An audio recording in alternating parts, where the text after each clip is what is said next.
नमस्कार, किचन में आपका स्वागत है। हम बनाएंगे ऊपर से कुरकुरी और अंदर से बिल्कुल सॉफ्ट पूरियाँ। पूरियों को सुबह नाश्ते में या मेहमानों के आने पर बना सकते हैं। बच्चों को इन्हें सुबह टिफिन में भी बना करके दे सकते हैं। बच्चों और बड़ों सभी को ये बहुत ही पसंद आएगी। एक बार मेरे कहने पर इस रेसिपी को ज़रूर ट्राई कीजिएगा। ये घर में सभी को बहुत पसंद आएगी। और अगर आपको मेरी ये रेसिपी पसंद आती है तो मेरे चैनल को सब्सक्राइब जरूर से कीजिएगा और एक बेल आइकन का बटन आता है, उसे प्रेस करेंगे तो आपको मेरी आने वाली वीडियोस का नोटिफिकेशंस भी मिलता रहेगा।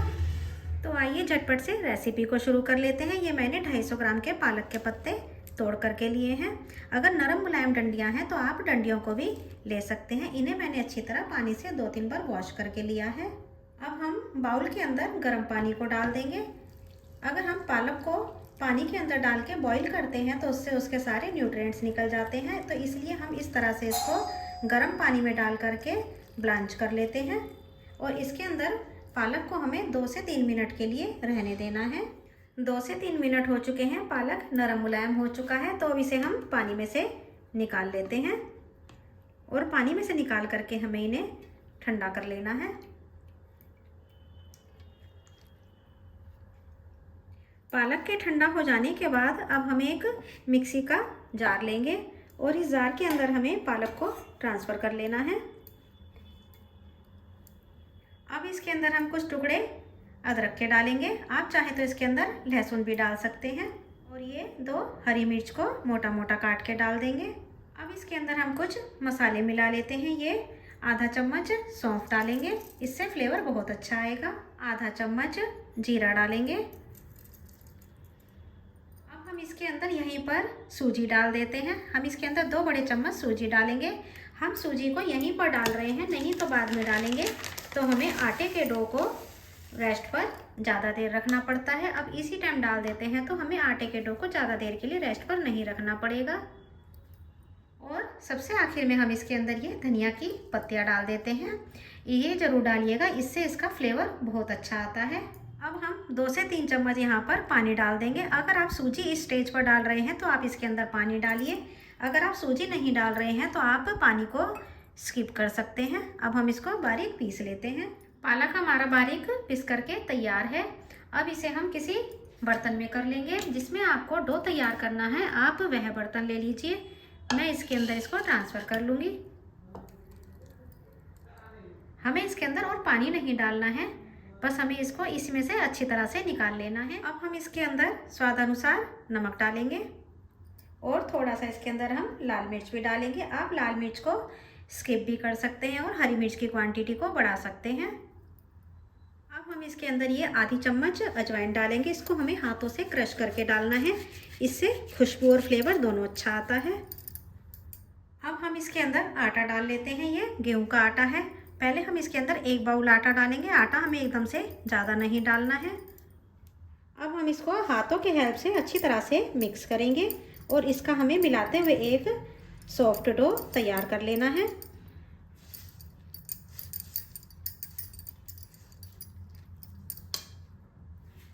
अभी आटा हमारा डो जो है थोड़ा थिन है।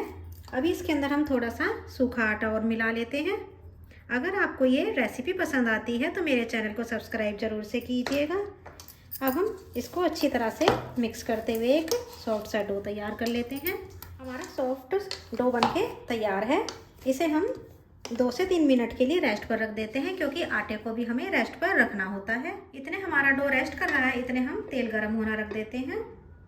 2-3 मिनट हो चुके हैं, डो हमारा रेस्ट कर चुका है। अब हम इसके बराबर बराबर पेड़े निकाल लेते हैं।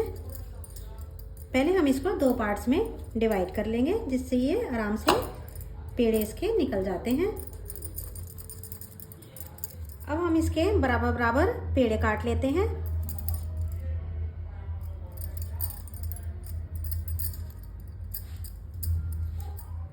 इन सबको निकाल करके हम बराबर बराबर पेड़े बना लेंगे।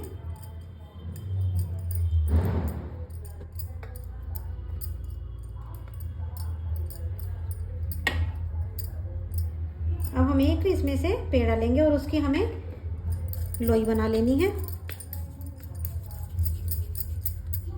अब हमें चकले के बेलन को थोड़ा सा ऑयल से ग्रीस कर लेना है और हमें जहाँ पर हम पूरी बनाएंगे वहाँ पर भी हमें थोड़ा सा ऑयल लगा करके चिकना कर लेना है।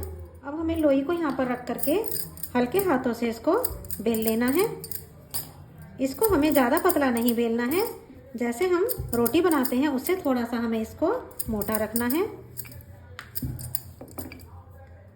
अगर आप हेल्थ कॉन्शियस हैं और आप पूरी नहीं खाना चाहते तो आप इसकी 2 लोइयों की 1 लोई बना करके पराठे भी बना सकते हैं। पराठे भी बहुत ही टेस्टी लगते हैं। लीजिए हमारी पूरी बनके तैयार है। आइए अब हम गैस की तरफ चलेंगे और इधर हमारा तेल भी अच्छा गर्म हो चुका है। अब हम पूरी को इसके अंदर डालेंगे। पूरी डालने के बाद गैस की फ्लेम को हमें मीडियम कर देना है और हमें इसको इस तरह से दबाते हुए सेक लेना है। देखिए कितनी अच्छी शानदार पूरी बनके तैयार हुई है। अगर आपने किसी को एक बार इस तरह से ये हेल्दी पूरी बना करके खिला दी तो वे सब आपकी तारीफ ही करेंगे। बस हम इसको इस तरह से अलटते पलटते हुए निकाल लेते हैं। मेरे कहने पर एक बार इस तरह से इन पूरियों को जरूर ट्राई कीजिएगा। आप कचौड़ी सब खाना भूल जाएंगे और इस तरह से इन्हीं पूरियों को खाना पसंद करेंगे। अब हम इन्हें किसी प्लेट में निकाल लेते हैं। बस इसी तरह से हम बाकी की पूरियां भी बना लेंगे। गैस की फ्लेम को हमें मीडियम टू हाई रखना है। हल्के तेल में पूरियों को बिल्कुल भी नहीं डालिएगा, नहीं तो पूरियां फूलती नहीं है। देखिए हमारी सारी पूरियां फूल करके तैयार हो रही हैं। हमें इस तरह से थोड़ा सा इनको प्रेस भी कर देना चाहिए तो इनकी किनारियां भी अच्छी तरह से सिक के तैयार हो जाती हैं। ये भी हम तेल में से निकाल लेते हैं। बस इसी तरह से हम जितना हमें नाश्ते में पूरियां बनानी है हम इसको बना करके निकाल लेंगे। तो ये लीजिए इस तरह से मैंने पूरियां बना करके तैयार कर ली हैं। आपको जितनी भी खानी है आप उनको तैयार करके एक बार में खा सकते हैं और बाकी का डो आप उठा करके रख सकते हैं। जब भी कोई खाना चाहे आप उनको बना करके दे सकते हैं। अगर आपको मेरी ये रेसिपी पसंद आती है तो मेरे चैनल को सब्सक्राइब जरूर से कीजिएगा।